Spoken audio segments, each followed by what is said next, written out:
remember the first time I saw my grandson, Lucas. He was wrapped in a pale blue blanket, his tiny fingers curled into perfect little fists. I had waited so long for that moment to finally see a part of my son's heart living and breathing in front of me. But the joy I'd imagined didn't arrive the way I thought it would. Because instead of handing me the baby, my daughter-in-law, Isabella, clutched him tighter to her chest and turned away. At first, I told myself it was nothing. New mothers can be protective, I understood that. But as the weeks turned into months, I realized it wasn't just nerves. Every time I visited, Isabella had a reason to keep me from holding him. He just fell asleep. He's teething today. He gets fussy when new people hold him. New people. The word stung more than I wanted to admit. I wasn't new people. I was his grandmother. Please don't forget to like this story and subscribe for more calm, real-life reflections about family, love, and the quiet truths we discover along the way. My son, Michael, always tried to smooth things over. "Mom, please don't take it personally," he'd whisper, resting his hand on mine. "She's just anxious. You know how she worries." I'd smile for his sake, but something deep inside me whispered that it wasn't just worry. There was a flicker of fear in Isabella's eyes when I came near the baby, as though she was afraid I might see something she didn't want me to. One afternoon, I brought a knitted blanket I'd been making for months, white with soft blue edges.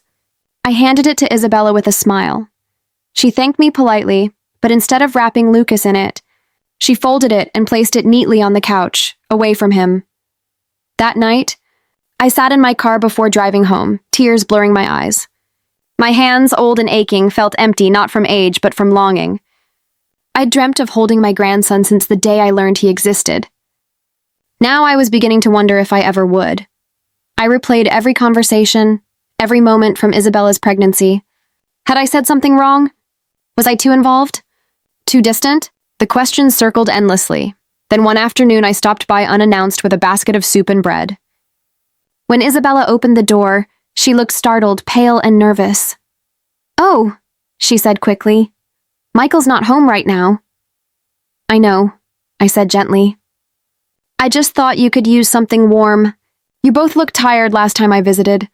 She hesitated, then stepped aside to let me in. The house felt strangely quiet, the air thick with something I couldn't name. A baby monitor hummed faintly on the counter. I noticed piles of laundry, half-filled bottles, and the kind of exhaustion that lived in the shadows beneath her eyes. As I set the basket down, I heard a soft cry through the monitor. My heart lifted. "Is that Lucas?" I asked. "Can I check on him for you?" But Isabella jumped, blocking my path. "No," she said sharply. Then, realizing how harsh she sounded, she forced a shaky smile. "I mean, he just fell asleep. Please don't wake him." Her hands trembled. Her voice cracked. Fear lingered behind her words. That night, I couldn't sleep. I lay awake replaying her reaction again and again. It wasn't the normal protectiveness of a mother, it was something else. Something deeper. The next morning, I called Michael. "Sweetheart," I said carefully, "I think Isabella's struggling. She looks exhausted. And there's something she's not telling us." Michael sighed softly. "Mom, she's just trying her best. Please don't worry. I'll talk to her." I wanted to believe him, but a mother's intuition doesn't quiet easily. The following week, I brought over groceries. Isabella answered the door wearing a sweater even though it was warm inside. Her hair was messy, her smile thin. "Isabella," I said softly, "you don't look well. Why don't you rest for a while? I can watch Lucas." Her face went pale. "No, I can manage." But as she spoke, I noticed the nursery door cracked open just a sliver. Through the narrow gap, I saw the faint blue glow of the nightlight and the outline of the crib. When I took a step toward it, Isabella panicked. "Please," she whispered, her voice trembling, "don't go in there." And that's when I knew this wasn't just anxiety. This was fear. Something in that nursery scared her. Or maybe she wasn't afraid for the baby. Maybe she was afraid of what I might discover inside. That night, as the moonlight spilled through my window, I made a promise to myself. I wasn't going to judge her, or accuse her, or interfere out of anger. I was going to find out what she was hiding, not because I needed answers, but because I loved them both too much to let fear run our family. I just didn't know then how much that truth would change everything. The next morning, I woke with a heaviness that I couldn't shake. Love has a way of guiding us, even when we wish it wouldn't, That quiet ache in your chest that whispers something isn't right. I told myself I wasn't going to intrude, that I would respect Isabella's space. But sometimes when your heart knows something is wrong, staying silent feels impossible. So I baked a batch of warm muffins, cinnamon, and brown sugar, the kind Michael loved as a boy, and drove to their house. The sky was gray that day, the kind of gray that presses low on your heart. When Isabella opened the door, her hair was tangled, her sweater loose around her thin shoulders. "Oh, hi," she said, startled. "I brought muffins," I replied gently. "Thought you might like some company."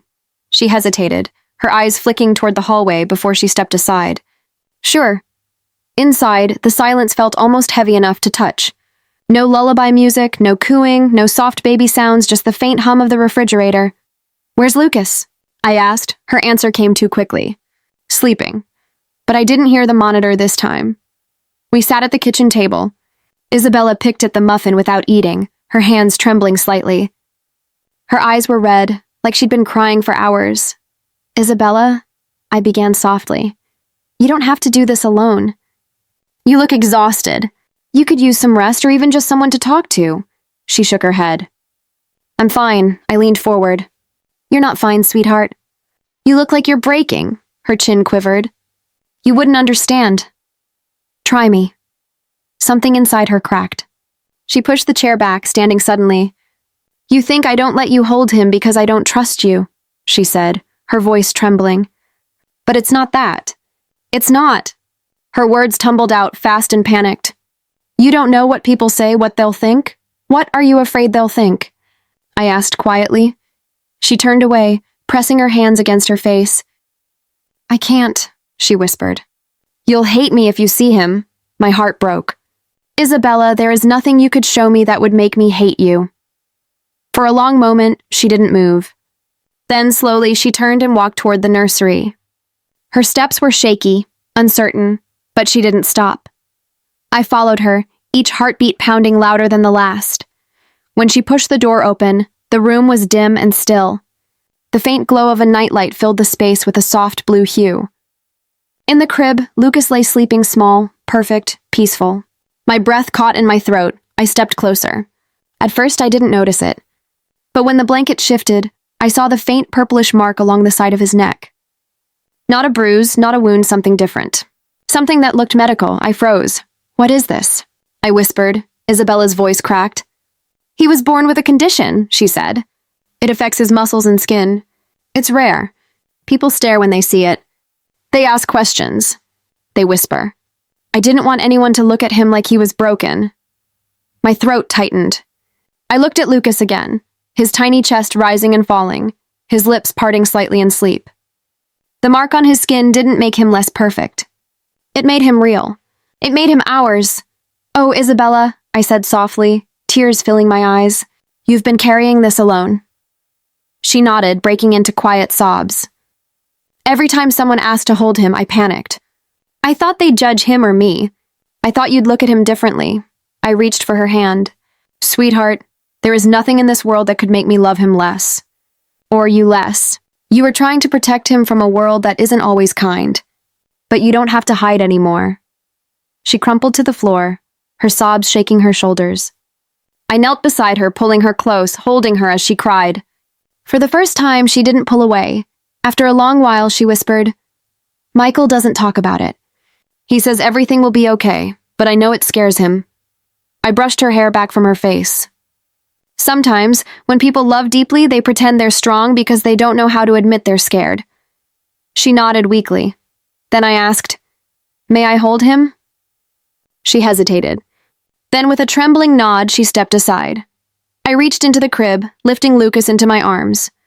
He was so small, so warm, so utterly perfect. His head nestled against my shoulder, his breath soft and steady. I traced the back of his hand with my thumb. The world seemed to stop for a moment, the kind of silence that feels holy. "Hi, my sweet boy," I whispered. "Grandma's here." Isabella watched, tears streaming down her cheeks. "I'm sorry," she said. "I thought I was protecting him. But I was just afraid." I smiled through my own tears. Fear makes us do strange things. But love helps us let go. We sat there together, the baby between us, our hands both resting on his tiny back. It felt like the first time the house could finally breathe again. Outside, clouds began to break apart, letting thin streams of light filter through the window. "You're doing better than you think," I told her. She looked up, her voice a fragile whisper. "You really think so?"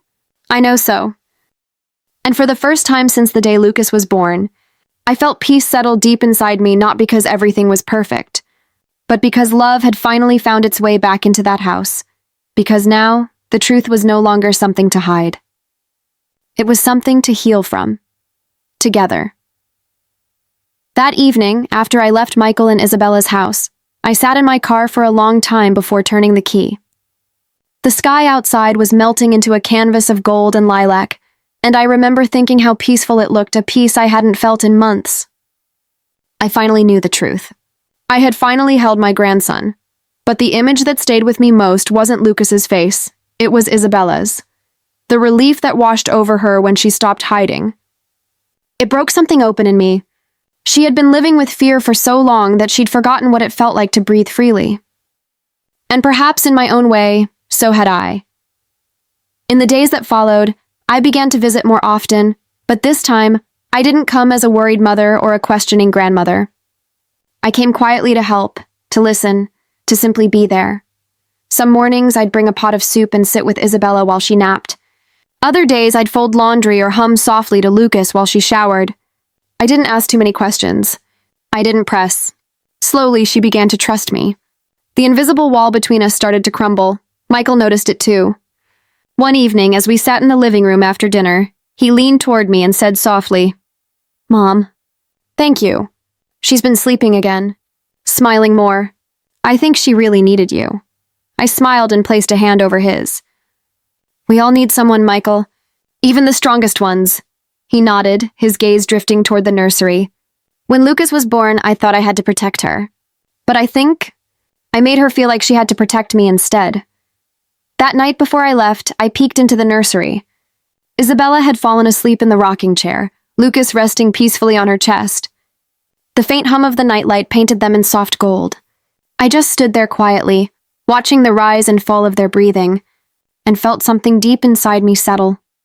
Sometimes, healing doesn't come with words, it comes with presence. A few weeks later, Isabella called and asked if I would go with her to Lucas's next medical appointment. Her voice was steady but uncertain, like she was still testing her newfound courage. "Of course," I said without hesitation. "You don't have to go alone anymore." At the clinic, Isabella sat nervously in the small waiting room, her fingers knotted in her lap. When the doctor came in, she smiled kindly at both of us. "It's wonderful to meet Lucas's grandmother," she said warmly. "It's wonderful to finally be here," I replied, meaning every word. The appointment was long but hopeful. The doctor explained that Lucas was growing strong and responding well to therapy. As she spoke, I watched Isabella's expression, the way her shoulders eased, her hands unclenched. When the doctor said, "He's doing beautifully," tears filled her eyes. On the way home, she was quiet for a while, staring out the car window. Then she said softly, "You know, when they first told me about his condition, I thought I'd failed him. I thought I'd done something wrong." My heart ached at her words.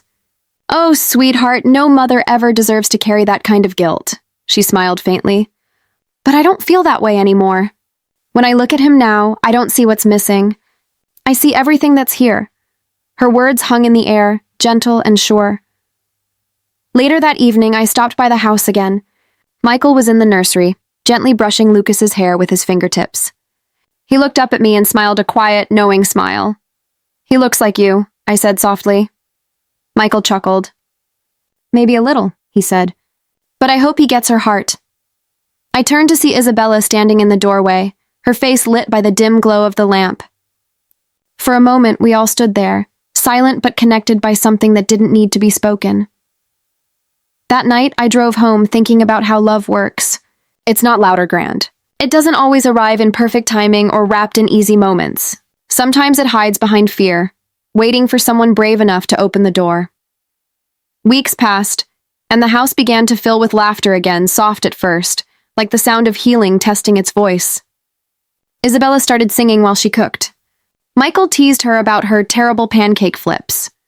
Lucas, now giggling easily, learned to reach his hands out whenever I visited. One afternoon, as I rocked Lucas in my arms, Isabella looked at me from across the room. Her eyes were glossy but full of warmth. "You know," she said, "I used to think you didn't understand me. But now I realize you were just waiting for me to let you in." I smiled, my voice catching. "Sometimes love waits quietly at the door until we're ready to open it." She nodded.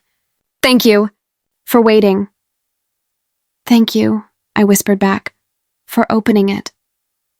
Lucas stirred then, blinking up at me with his wide, curious eyes. I smiled down at him and thought of everything this little soul had already taught us about strength, patience, forgiveness, and the kind of love that transforms everything it touches. As I laid him back into his crib, I brushed a strand of hair from his forehead. "You're going to do amazing things, my little one," I whispered. "You already have." The house was quiet again, but this time it wasn't the quiet of fear. It was peace, and as I stepped out into the cool evening air, I realized something profound. Love doesn't always begin with trust, or understanding, or even joy. Sometimes, it begins with forgiveness, the kind that asks for nothing, but changes everything. Spring arrived softly that year, sunlight spilling over the rooftops, warm breezes carrying the smell of lilacs through the open windows. Everything seemed to be growing again. The trees, the flowers, and even the quiet spaces in our hearts. For the first time in a long while, peace didn't feel fragile. It felt real. One morning, Isabella called me. "Would you like to come with us to the park?" She asked, her voice carrying that lightness that used to be missing. I smiled, already reaching for my coat. Of course I would. When I arrived, Isabella was by the stroller, fastening a little sun hat onto Lucas's head. He giggled and reached for her hair, his small fingers tangling in it. She laughed, really laughed, and for a moment I just stood there, watching the two of them.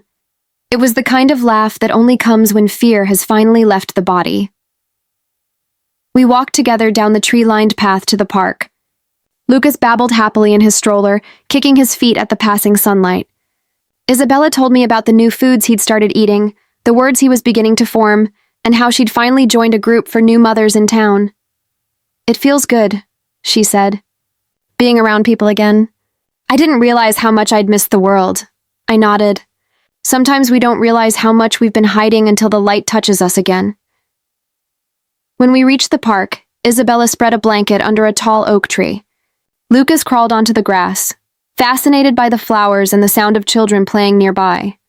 Every few minutes, he'd look back to make sure we were still there, his little smile widening every time our eyes met. "You know," Isabella said after a while, "I used to avoid places like this.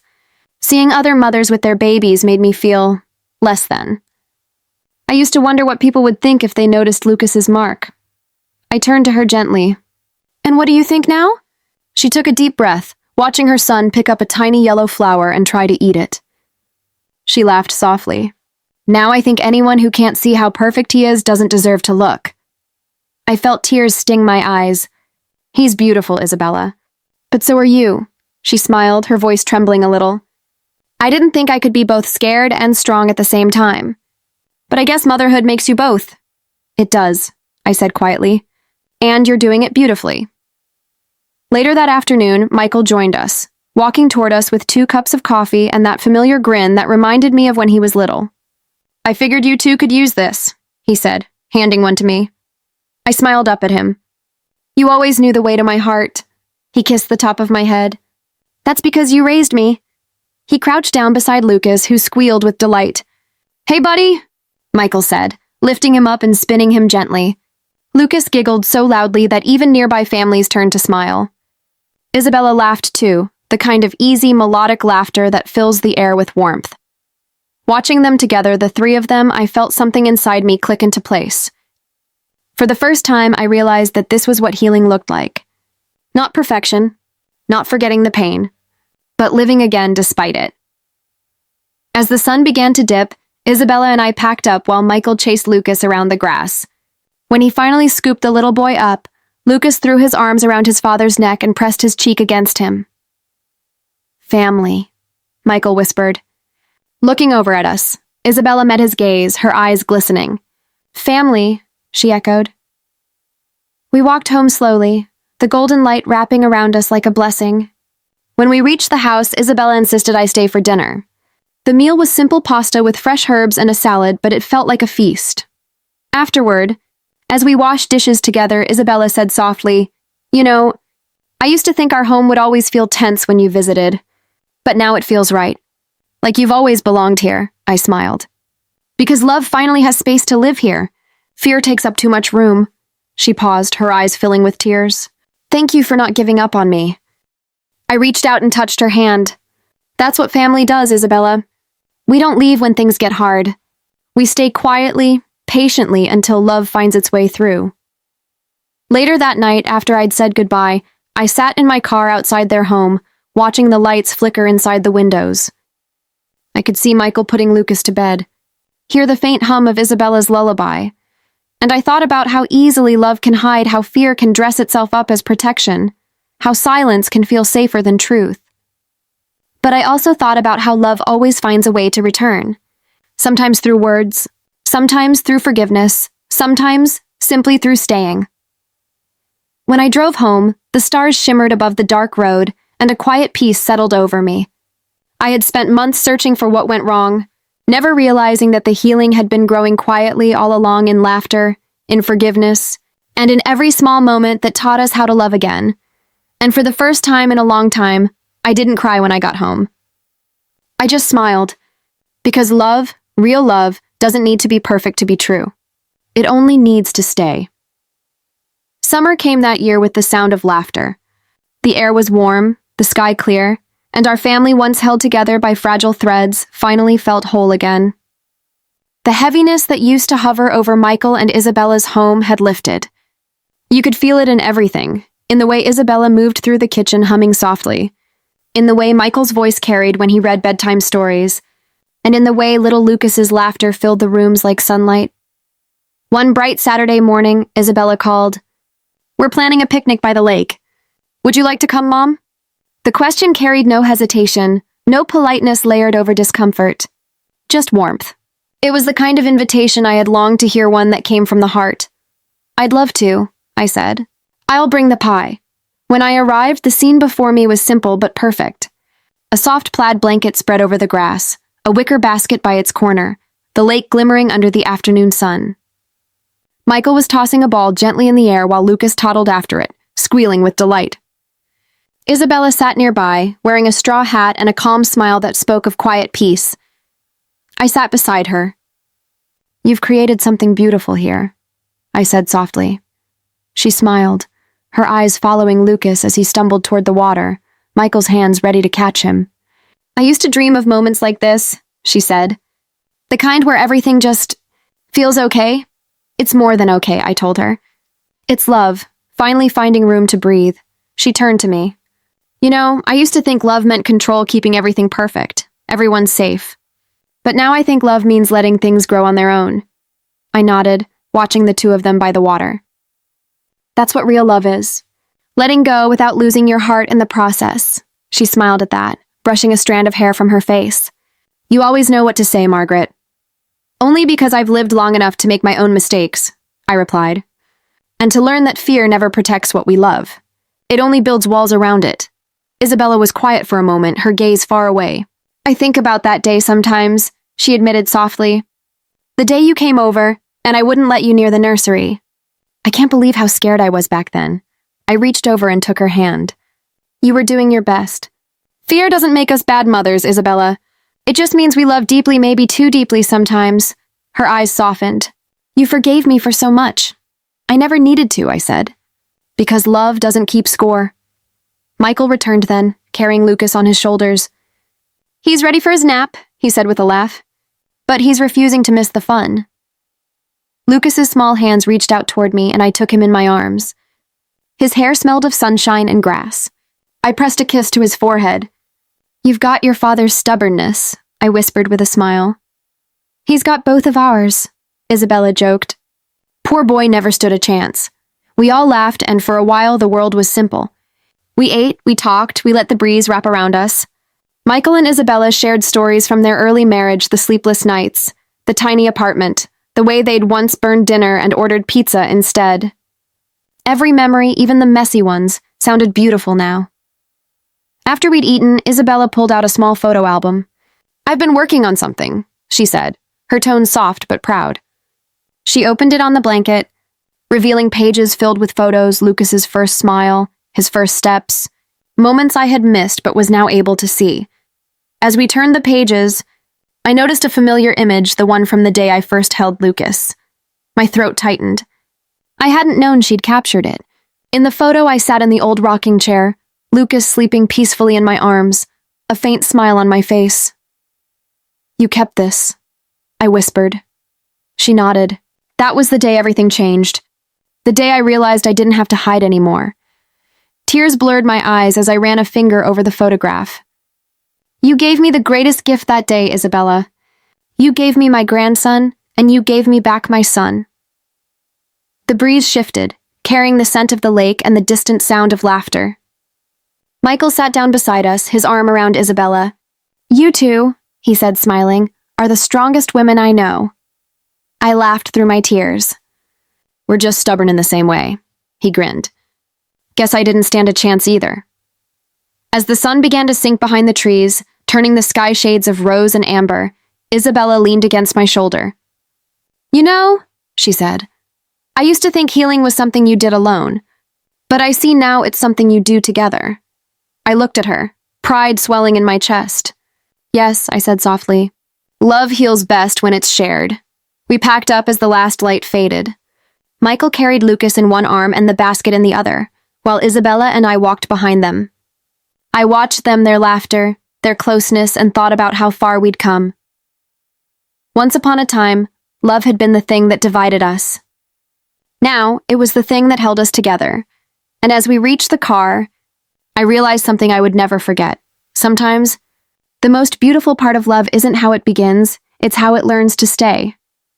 As summer deepened, the world seemed to hum with life. The trees were full, the air smelled of honeysuckle, and laughter had become the soundtrack of Michael and Isabella's home. Every visit felt lighter now, not because everything was perfect, but because everyone had stopped pretending it was supposed to be. Lucas was growing fast. His giggle had a way of softening even the hardest days, and Isabella had found a rhythm that looked effortless, though I knew it was built from quiet strength. Michael still worked long hours, but he always made it home in time to read Lucas a bedtime story or to wrap his arms around Isabella while she cooked. One evening, Michael called. "Mom," he said, "come by tomorrow for dinner. Isabella wants to share something with you." His tone carried that gentle excitement that always made my heart flutter. "Of course," I told him. "What's the occasion?" He laughed softly. "You'll see." When I arrived the next evening, the house was bathed in the golden light of early dusk. The table was set beautifully simple but full of care. The scent of roasted herbs and bread filled the air. Isabella greeted me with a smile that reached her eyes. "Dinner's almost ready," she said, brushing flour from her apron. Michael poured me a glass of tea, his grin giving away that he was holding on to a secret. We ate together. The kind of meal that feels more like a memory even as it's happening. Laughter, clinking silverware, the sound of Lucas babbling about nothing and everything. It was perfect in the way only ordinary moments can be. After dinner, Isabella brought out a small cake. My brows lifted. "What's all this?" She took a deep breath, glancing at Michael before turning back to me. "We wanted to tell you together," she said softly. "I'm pregnant." For a second, time stopped. Then joy rushed in like sunlight breaking through clouds. "Oh, Isabella," I breathed, rising to hug her. "That's wonderful news," she laughed through tears. "I was nervous to tell you. Not because I didn't want to, but because I wanted this time to feel different." Michael rested his hand on her shoulder. "It already does," Isabella's voice softened. "When Lucas was born, I felt like I had to do everything right. I was terrified of being seen, of anyone noticing that we weren't perfect. But now," she smiled. "Now I just feel grateful." I took her hands in mine. "You've grown into such grace, Isabella. You've learned that love isn't about perfection, it's about staying soft, even after you've been hurt." Tears shimmered in her eyes. "You taught me that." After a moment, Lucas toddled over, tugging on her dress. Mama, baby? He asked curiously, pointing to her stomach. She crouched down, her hand resting on his cheek. Yes, sweetheart. There's a baby growing in there, he blinked in wonder. Can I hold them? She smiled, brushing his hair gently. When they come, you'll be the first one to hold them. Michael smiled at me from across the room, and I saw that familiar softness in his eyes, the same look his father used to give me when something beautiful happened that words couldn't describe. That night, after Lucas was asleep, Isabella and I sat on the porch under the stars. The air was warm, the sound of crickets filling the silence between us. She looked out into the night. You know, she said, I thought I'd feel scared again. But I don't, I just feel ready, I nodded. Because this time, you're not carrying the fear alone. She smiled faintly. When I look back, I see how much fear ruled my life. I thought it was love. I thought if I just held on tight enough, I could protect everyone. But love doesn't hold on that way, does it? No, I said softly. Love doesn't cling. It opens its hands and trusts that what's meant to stay will stay. She took a deep breath, her eyes glistening. You've always known how to say the right thing, I smiled. That's because I've lived through my own mistakes. I learned that love doesn't need to fix everything, it just needs to show up. We sat there quietly for a while, the stars stretching endlessly above us. When I stood to leave, Isabella hugged me tightly. You know, she said, her voice trembling a little. When I first met you, I was so afraid. You had this calmness I didn't understand. I thought you'd judge me. But you never did. I smiled, brushing her cheek. That's because I saw you before you saw yourself, the strength, the tenderness. You were never weak, Isabella. Just scared. And scared love is still love, it just hasn't learned to breathe yet. She laughed softly, tears shining on her lashes. Then I guess I finally learned. When I got home that night, I sat for a while, thinking about everything. The years of silence, the distance, the hurt, all of it had brought us here, to this gentle new beginning. I thought of Lucas's tiny hands, Isabella's laughter, Michael's warmth. Love had built something stronger from what once was broken, and for the first time in years, I allowed myself to dream of the little life growing inside Isabella, of Lucas's joy at becoming a big brother, of a home that had finally learned to echo with peace instead of pain. When I closed my eyes that night, I whispered a quiet prayer of thanks. Because sometimes, love doesn't just heal old wounds, it grows new life in their place. By the time autumn rolled around again, everything in our lives seemed touched by light. The leaves began to turn gold, the air carried that faint crispness that smells like new beginnings, and laughter had found its way into every corner of Michael and Isabella's home. Lucas had just turned 3, a lively, curious little boy who asked questions faster than any of us could answer. Isabella's belly was beginning to show now, round and full with promise. She moved slower, but her spirit glowed brighter than ever. It was as though the fear that had once held her captive had finally turned into something else, something soft and strong at once. One evening, as I arrived for dinner, I found them all in the backyard.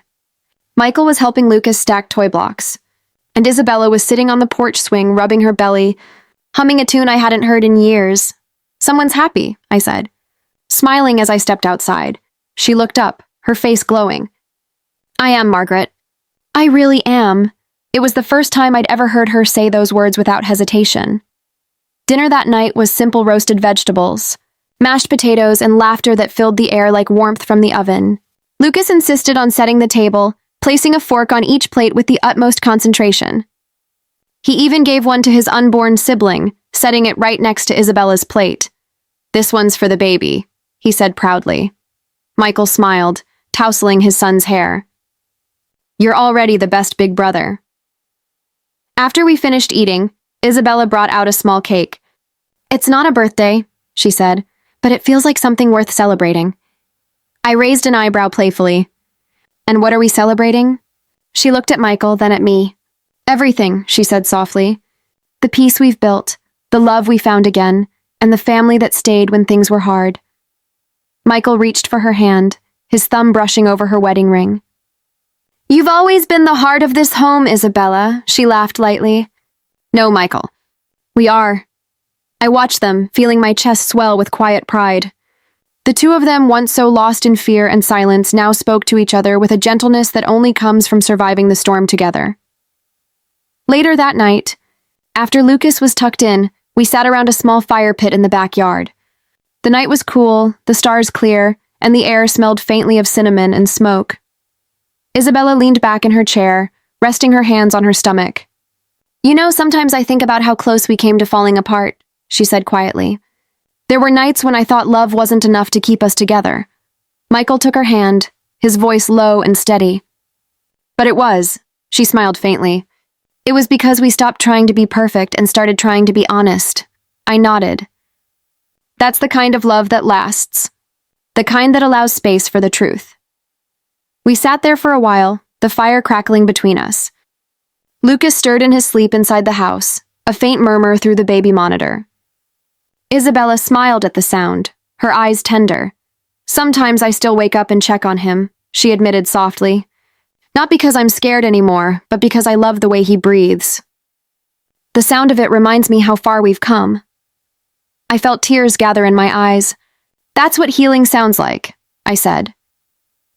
The conversation drifted to small things, then baby names, nursery colors, the smell of fresh laundry, and the way Lucas liked to chase butterflies in the yard. Michael strummed a soft tune on his old guitar, the same one he used to play in high school, and Isabella hummed along quietly. It was simple, ordinary, beautiful. When the night grew late, Isabella stood up slowly and said, "I should get ready for bed. The baby kicks the most when I try to sleep," I chuckled. "Already showing personality?" She smiled. "Just like their brother." Before she went inside, she turned back to me. "You know, Margaret, I used to think of you as Michael's mother, someone I had to impress, someone who might judge me. But now I think of you as mine too." Her words caught me off guard. "Oh, sweetheart," I said softly, my voice trembling. "You don't know what that means to me." She crossed the space between us and hugged me tightly, her warmth sinking into my bones. "You stayed when I was hard to love. You believed in me before I did. That's what mothers do, right?" I held her close, my eyes wet. "Yes, darling. That's exactly what mothers do." When she went inside, Michael stayed with me by the fire. The silence between us wasn't heavy anymore. It was full of understanding, of shared gratitude. "She's incredible," he said softly. "She always was," I replied. "She just needed time to see it." He nodded slowly, staring into the flames. "You know, Mom, I used to think I had to protect her. But I think she ended up saving me too." I smiled. "That's how love works when it's real. It saves both people, in its own quiet way." After a while, he hugged me goodnight, and I watched as he went inside. The house glowed softly from within, and I could hear faint laughter as Isabella teased him about something. Sitting there alone under the stars, I thought about everything we'd been through, the silence, the fear, the unspoken pain. But I also thought about how it all led us here, to this peace that felt both fragile and eternal. And as the fire burned low, I whispered into the night, "Thank you." Because sometimes gratitude is the only prayer you need, gratitude for what was lost, for what was found, and for the love that chose to stay. Autumn deepened slowly, painting the world in golds and reds. The air turned crisp, and the smell of wood smoke drifted through every street. It was the kind of season that made you nostalgic, the kind that reminded you to look back. Not with sadness, but with gratitude. By then, Isabella's belly had grown round and full, and Lucas was more curious than ever. Every morning he'd run to her bedside, press his ear against her stomach and whisper, "Good morning, baby." Sometimes he'd add, "I'm your big brother, and I'm going to teach you everything." Watching them made my heart ache in the best possible way. One Friday afternoon, I picked up Lucas from preschool like I often did. The teacher said he had shown the class a drawing he made, a picture of his family, all stick figures and colorful hearts. "He said this one's his Nana," she told me with a smile, pointing to a gray-haired figure with a big red heart on its chest. When I asked Lucas about it in the car, he grinned. "That's you, Nana. You have the biggest heart." I laughed softly. "Oh, sweetheart, I think that's because I love you so much." He kicked his little legs happily. "I love you too. Mommy says love makes your heart grow." That simple sentence stayed with me all day. When we got to the house, Isabella was baking cookies. The smell of sugar and vanilla filled the air, and soft music played in the background. She looked up from the counter and smiled when she saw us. There's my two favorite people. Lucas ran to her immediately. Nana saw my drawing. I made her heart the biggest. Isabella laughed, ruffling his hair. Of course you did. That's because she's our glue, I smiled quietly. I think we all keep each other together. Later that evening, Michael came home, his cheeks pink from the cold. After dinner, the three of us sat by the fire while Lucas played with his blocks. Isabella leaned back on the couch, her hand resting on her belly. She's been moving a lot lately, she said softly. She? I asked, my heart lifting. Isabella nodded. The doctor said it's a girl. Tears pricked my eyes. A little girl, I whispered. Oh, that's wonderful. Michael smiled at her, his eyes tender. We haven't told anyone yet. We wanted you to be the first to know. Have you picked a name? I asked. Isabella nodded again, her voice trembling slightly. Sophia, I repeated it softly, letting it settle in my heart. Sophia, it's perfect, she smiled. It means wisdom. I thought it was fitting. After everything we've been through, I wanted her to grow up surrounded by it. The room went quiet after that, not an awkward silence, but the kind filled with emotion too big for words.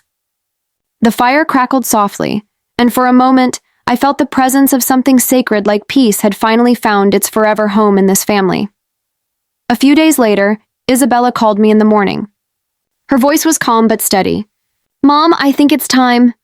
When I arrived at the hospital, Michael was pacing the hallway, trying to hide his nerves. I placed a hand on his arm. Breathe, sweetheart, I said gently. She's strong. They both are. Hours passed, and when Michael finally walked out of that delivery room with tears glistening in his eyes, I knew everything had changed again. She's here, he whispered. She's beautiful, Mom. She looks just like Isabella. When I stepped into the room, Isabella was cradling Sophia against her chest. Her face was flushed, her hair messy, her eyes tired, but she was radiant. She's perfect, I whispered. Isabella looked up at me with a small, trembling smile. Do you want to hold her? It took me a second to process the words. Do you want to hold her? The question carried the weight of years of distance, misunderstanding, and healing. And now, here it was, the one thing I had longed for when Lucas was born, offered freely, without fear. I nodded, tears spilling down my cheeks. I would love to. She placed Sophia in my arms, and I felt her tiny warmth, her heartbeat so small but steady. Her skin was soft, her fingers curling instinctively around mine. I couldn't speak, I just held her close, breathing in the miracle of this new beginning. She's so strong, I whispered. Isabella smiled, brushing her hair from her face. She's already her grandmother's girl. Michael laughed softly from the doorway. That's probably true. We all sat there for a while, no words. Just the quiet sound of Sophia breathing, the hum of machines, the soft rhythm of life beginning again. When I finally handed her back, Isabella looked at me, tears shining in her eyes. You know what's strange? She said softly. The first time I became a mother, I was terrified. But this time, all I feel is peace. I think that's what healing does, it turns fear into faith. I smiled, my throat tight with emotion. And faith always leads back to love, she nodded. And love leads us home. Later that night, when I stepped outside the hospital, the air was cool and quiet. The city lights shimmered in the distance. And I felt something I hadn't felt in a long time, the certainty that life, even with its pain, is always worth holding on to. I looked up at the stars and whispered a silent thank you for Isabella's strength, for Michael's heart, for Lucas's laughter, and for the tiny heartbeat of Sophia, whose name meant wisdom, but whose presence meant grace. Because in that moment, I understood grace wasn't something you found in perfection. It was something you created through forgiveness, patience, and love that chose to stay. The weeks after Sophia's birth felt like a dream, soft, slow, and filled with a kind of peace that didn't demand anything. Every corner of Michael and Isabella's home seemed to hum with new life. There were baby clothes drying near the window, the faint scent of lavender and milk in the air, and the sweet, rhythmic sounds of two little hearts learning how to grow together. When I visited, Lucas would rush to the door shouting, "Nana's here! Nana's here!" before I even stepped inside. He'd tug me by the hand toward Sophia's crib, his face glowing with pride. "She smiled at me today," he'd say, "and I think she knows my name." I'd laugh softly, brushing his hair from his forehead. Of course she does, sweetheart. You're her big brother. She's going to look up to you for the rest of her life. Watching him beside her filled me with a kind of love. I can't quite describe the kind that makes your chest ache in the best possible way. Isabella had changed too. The nervousness that used to shadow her was gone. She carried herself differently, now softer, lighter. She no longer looked over her shoulder as if waiting for something to go wrong. Instead, she looked ahead. One afternoon, she called and asked if I could come by. I want to take a new family picture, she said. When I arrived, Michael was setting up a small tripod in the living room, and Isabella was gently rocking Sophia in her arms. Lucas was already dressed in a little blue shirt, his hair combed at least for the moment. All right, Michael said, smiling. Everyone ready? We gathered together, Lucas sitting on my lap, Isabella beside me, and Michael behind us, holding Sophia. Just before the timer clicked, Isabella turned to me and whispered, "Thank you for never giving up on us." I smiled, squeezing her hand. "Thank you for letting me in." The camera flashed, freezing the moment forever, the laughter, the light, the love.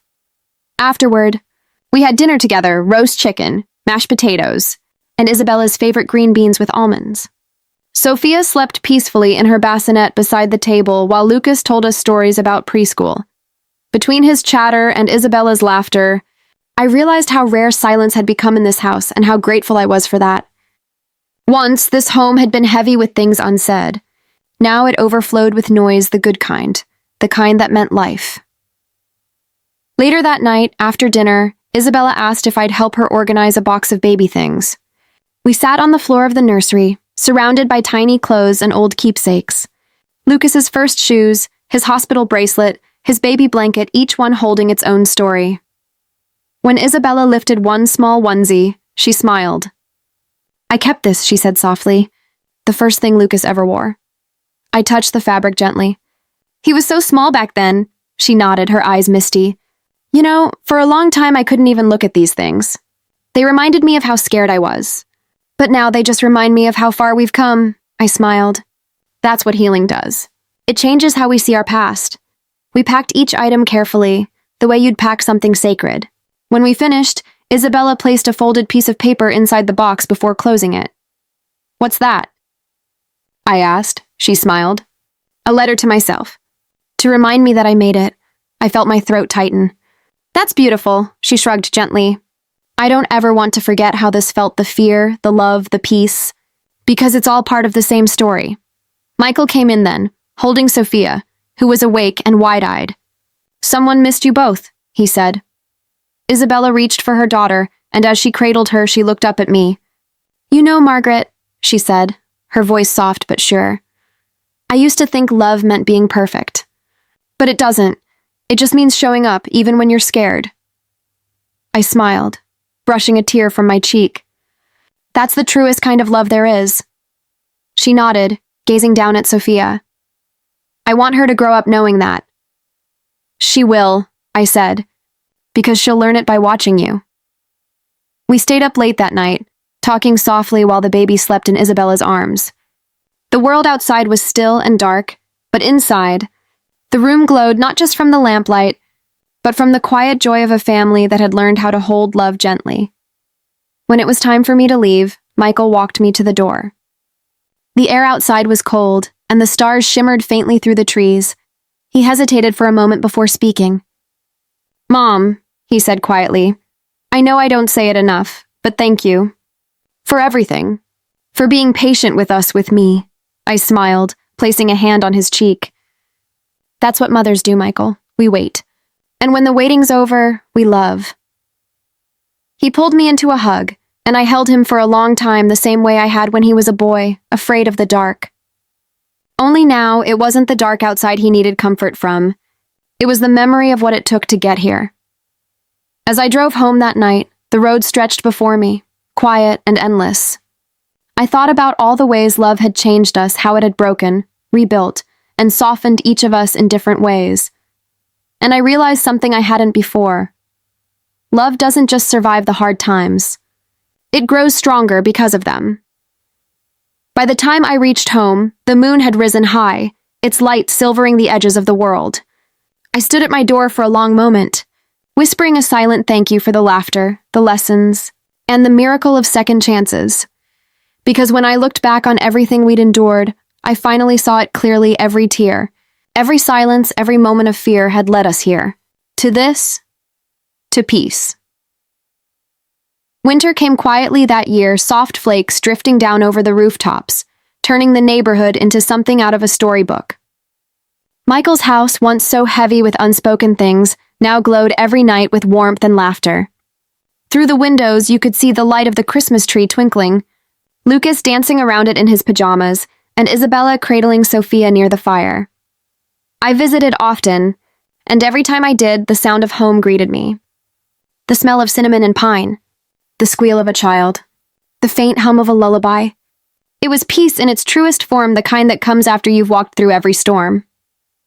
One evening, just before Christmas, I stopped by unannounced with a tin of cookies and a new knitted blanket for Sophia. Isabella opened the door, her cheeks flushed from the firelight. "Oh, Margaret," she said, smiling wide. "Come in, you're freezing." I laughed softly. "I can't stay long, but I wanted to drop this off." She ushered me in anyway, taking my coat and leading me to the living room. The tree glowed softly, ornaments twinkling, the faint scent of cloves in the air. Sophia lay in her bassinet, wrapped in a pink blanket, while Lucas built a tower of blocks nearby. "Look, Nana," he shouted proudly. "It's taller than me," I smiled. "That's quite the masterpiece, my love." Michael came in from the kitchen, his sleeves rolled up, laughter still in his voice. "He's been working on that for an hour." "I'm not done," Lucas said, carefully balancing another block. "Then I'll wait to clap," I said, winking. We all sat together, the kind of togetherness that feels easy, no longer something to fight for. After dinner, Isabella poured us cocoa, the rich scent of chocolate mingling with the sound of the fire. "I was going through old photos today," she said, handing me my cup. "I found one from the first Christmas after Lucas was born." I smiled faintly. "That was a hard one," she nodded, her eyes thoughtful. "It was. I remember trying to act like everything was fine when I was terrified. I thought I had to hold everything together, even if it meant shutting everyone out. And now?" I asked gently. She smiled, glancing toward her husband and children. "Now I realize love doesn't need perfection. It just needs honesty." Michael reached for her hand, their fingers intertwining. "She's learned more about love than I ever could have taught her," he said softly. I watched them the way they looked at each other, the quiet steadiness between them, and I thought about how much can change when fear finally loosens its grip. Later that evening, after Lucas had gone to bed and Sophia was tucked in, Isabella brought out a box from under the tree. "We have something for you," she said. I shook my head. "You didn't have to get me anything." "It's not a gift," she said with a soft smile. "It's something we wanted you to have." I untied the ribbon and lifted the lid. Inside was a framed photo, our family picture from that day in the living room. But this one was special. Around the photo, Isabella had written small notes in her delicate handwriting. "Thank you for your patience. Thank you for your love. Thank you for teaching me grace." My throat tightened as I traced the words with my fingers. "Oh, Isabella," I whispered, "this is beautiful." She smiled through tears. "You changed my life, Margaret. You taught me that love can wait years if it needs to, that it doesn't stop knocking just because the door stays closed for a while." I took her hand gently. "And you taught me that sometimes love wears fear for a while before it learns to take it off." Michael smiled, his voice low. "You two should write a book." We all laughed softly, the kind of laughter that feels like home. That night, as I was leaving, I paused at the door. The snow was falling thick now, the world quiet except for the sound of wind and faint Christmas music drifting from the living room. I turned back once more. Lucas was curled up asleep on the couch, his small hand dangling off the side. Sophia stirred in her bassinet. Michael was stoking the fire and Isabella stood behind him, wrapping her arms around his waist. It was such a simple sight, a man, a woman, a home full of light, but to me, it was everything. "Good night." "My loves," I whispered. Driving home through the snow, the world looked clean again. I thought about all the years that had led us here, the misunderstandings, the distance, the fragile hopes we'd clung to. Every moment, even the painful ones, had shaped us into this family that now fit together so beautifully. When I reached home, I placed the framed photo on my mantle beside one from years ago, the one of me holding Lucas for the first time. 2 photos side by side. One marked a beginning clouded by fear. The other, a new beginning built on peace. I stood there for a long time, the soft glow of the fire flickering against the glass. And I realized something love never leaves. It waits, it changes form. It bends, it breaks, and then it blooms again, stronger than before. That night, before I went to bed, I whispered a quiet prayer. Thank you, God, for giving us the courage to love again, for turning our fear into faith, and for showing us that grace is not a thing we find, it's something we choose to give. Outside, snow fell steady and silent, wrapping the world in white. Inside, my heart felt full, not because everything was perfect, but because everything was real. And for the first time in a long time, I knew this story wasn't about what was lost. It was about what love found when it refused to let go. The snow melted slowly that year, as though the world itself didn't want to rush what had been so quietly beautiful. By spring, the yard outside Michael and Isabella's home had begun to bloom again, soft pink buds on the trees, daffodils pushing through the soil, and laughter echoing through the open windows. Lucas was now 4, bursting with energy and questions, while baby Sophia had grown into a smiling bundle of light. Her laughter, that soft musical sound, filled the house like sunshine. Every time she giggled, Isabella's eyes would soften in that way only a mother's can. I visited nearly every weekend. Those mornings always started the same, with Lucas running out to greet me, arms wide, shouting, "Nana!" as though he hadn't seen me in years. He'd grab my hand and lead me inside, showing me every new drawing, every tower of blocks, every treasure he'd found in the backyard. Isabella would be in the kitchen, humming softly while Sophia played on her blanket. She'd always look up and smile. "Tea's already on, Margaret," and I'd always reply, "You know me too well." It wasn't just habit anymore. It was love in motion. One morning, as we sat on the porch with our tea, the air smelled faintly of lilacs and rain.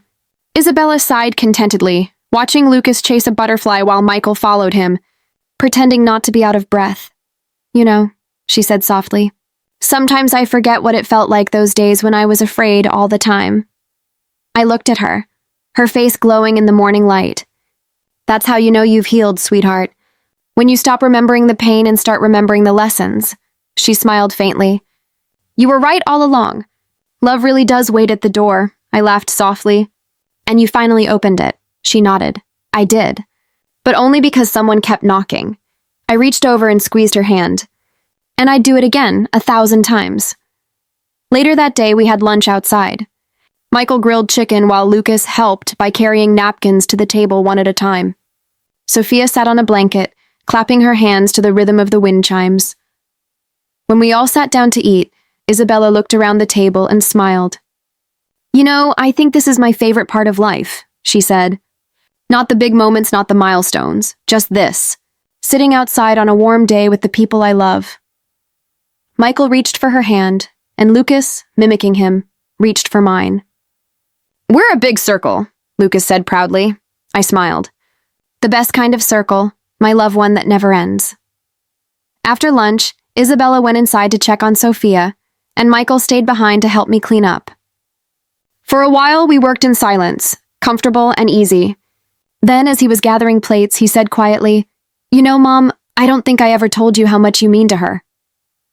I looked up. "To Isabella?" He nodded. "Yeah. She says you taught her what love without judgment looks like. She says she wants to raise our kids the way you love, calm, patient, never walking away." My eyes blurred with tears. "Oh, Michael," I whispered.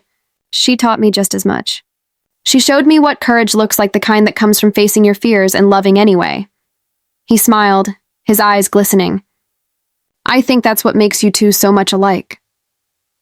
That evening, as the sun dipped low, we all sat on the porch together. The sky turned gold, and Sophia dozed in Isabella's arms, while Lucas curled up against Michael's shoulder. For a while, none of us spoke.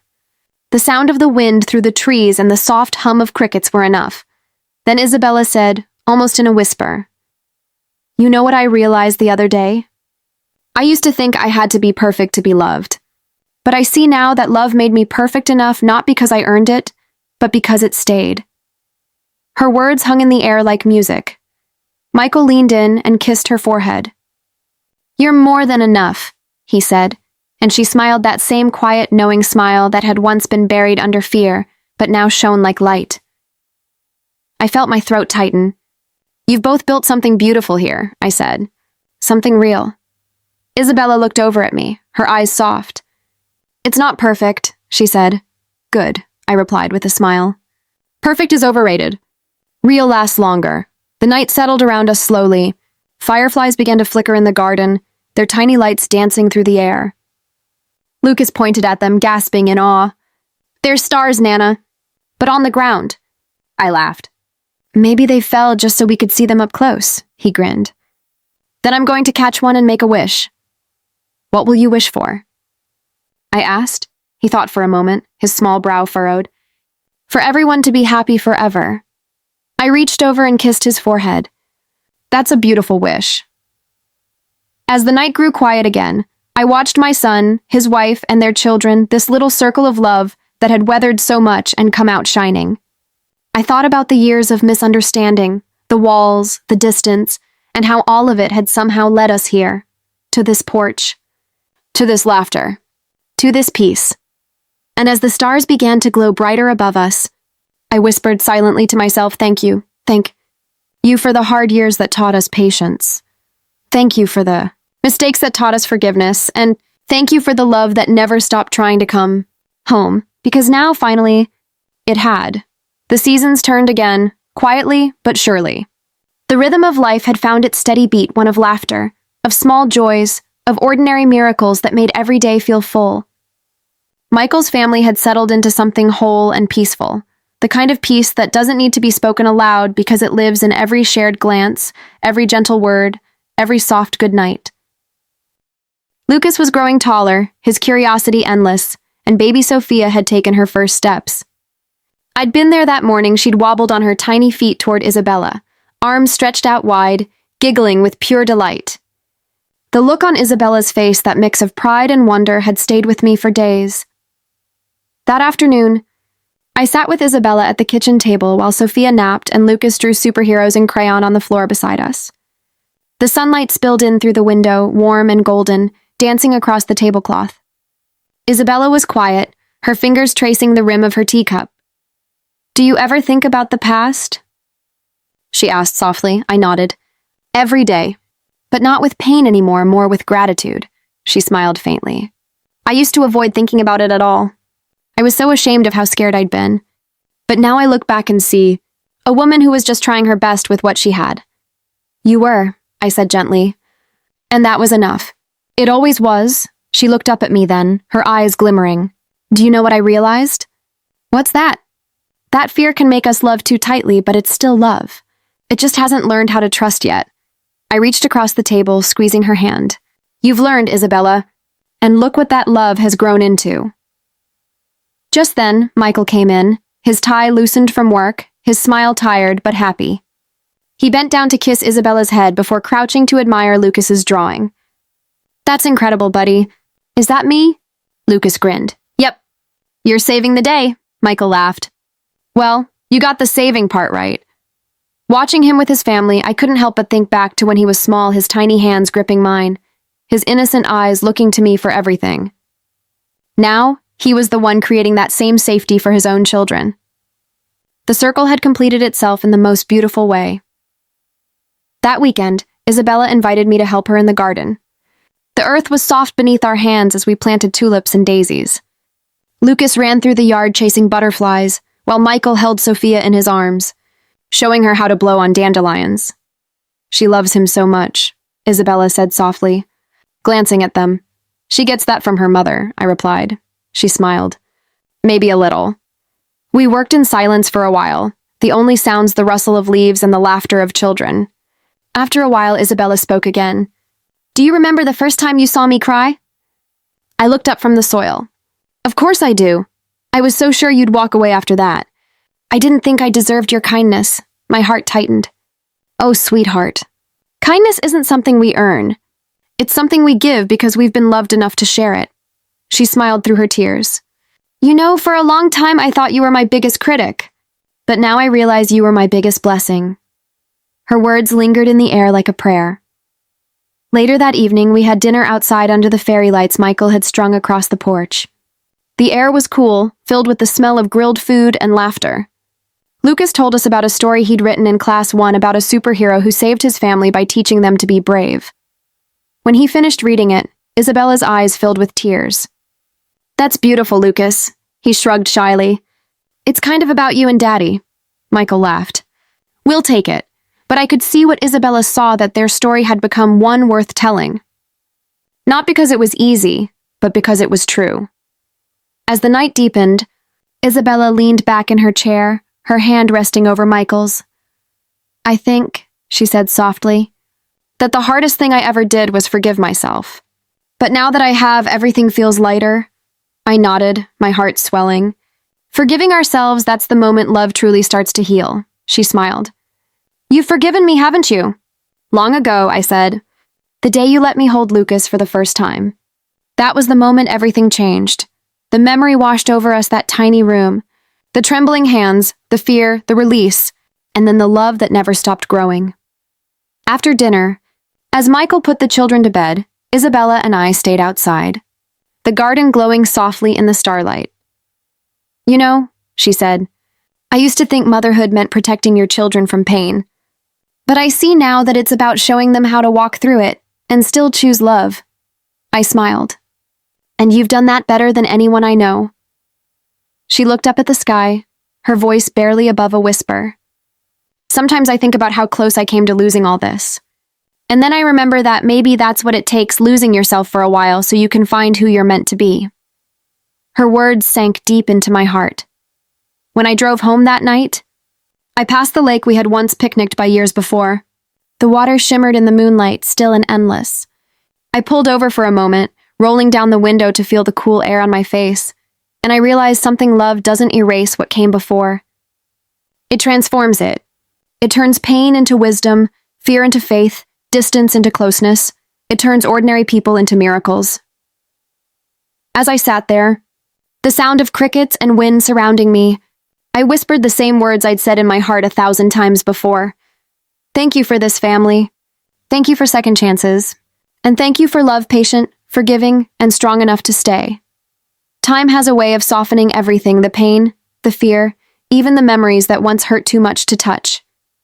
Years passed, and the little house that had once felt heavy with silence now breathed with laughter and light. Lucas grew taller, his smile wide and full of mischief. Sophia learned to run, her tiny feet pattering down the hallway like music. And through it all, love remained steady, quiet, unwavering. One autumn afternoon, I sat by the window with a cup of tea, watching the leaves drift down like slow rain. The sun was warm against the glass, and for a moment, I closed my eyes and listened to the sound of life, the faint giggle of children, Isabella's soft humming from the kitchen, Michael's deep voice reading aloud from one of Lucas's storybooks. It hit me then how much had changed, and how much love it took to get here. Isabella joined me by the window, holding her own cup. They're growing so fast, she said with a gentle smile. I nodded. That's how life works, isn't it? 1 minute you're rocking them to sleep, and the next, you're watching them chase dreams you never imagined. She was quiet for a moment, then said softly, I still think about that first year sometimes. How scared I was. How much I pushed you away. I reached for her hand. You were trying to protect what you loved. We all do that in our own clumsy ways. She smiled, tears shimmering in her eyes. You never stopped loving me, even when I made it hard. I squeezed her fingers. Love doesn't stop when it's hard, Isabella. That's when it proves itself. We sat together in silence, sipping tea while the late afternoon sun painted everything gold. After a while, Michael came in, lifting Sophia onto his shoulders while Lucas ran circles around them. Dinner's ready, he called, grinning. Isabella laughed, standing to help. Before she went, she looked back at me and said, You know, Margaret, I used to think you were the strong one. But now I think love made us both strong. I smiled, my heart swelling. That's what love does, darling. It grows in both directions. That night, After the children were asleep and the house grew quiet, I stepped outside. The garden was bathed in moonlight, the air cool and still. I stood there for a long time, listening to the faint hum of life inside the house, the home that had once trembled under the weight of fear, and now stood solid on the strength of grace. I tilted my face toward the stars and whispered, "We made it, because we had." Through the tears, the silences, the years of learning to love without fear, we made it. And I realized then that this story was never just about loss or fear or even forgiveness. It was about what happens when love refuses to leave. Because real love, doesn't demand perfection. It simply stays. It waits quietly at the door until you're ready to let it in, and once you do, it never leaves again.